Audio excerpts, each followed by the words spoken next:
The Fridge Tap Kit allows you to have a kegerator in any fridge instantly without drilling holes.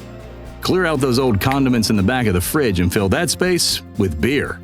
The keg fits anywhere, on its side or standing up, and just hang the tap on the door. The new improved Picnic Tap is the best on the market. It's the only one to feature built-in flow restriction, so you can dial in the perfect pour at any pressure. It also can be pulled apart in seconds for easy cleaning. This kit works seamlessly with the popular SodaStream canisters, which are easy to use and can be purchased anywhere. You save money on CO2 with the bigger SodaStream canister, but you can easily switch to portable mode if you'd like. We even include a check valve to protect your regulator. Essentially, this kit is designed to save marriages.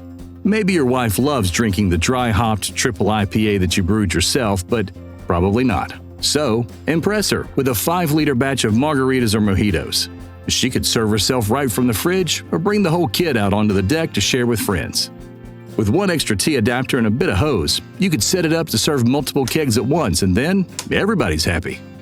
Toss the whole thing in a cooler, and you're only a few adapters away from making yourself a full Bubba box. These kegs and kits are built tough and like to go out on the road, so reconfigure it any way you like.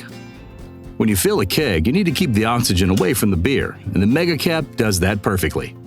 It allows direct filling, either at the brewery or do-it-yourself at home straight from a Sankey keg.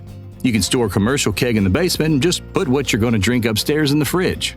The Fridge Tap Kit is designed for long-term storage, but if you want a fancy tap and CO2 that's super portable, check out our Pro Tap Kit.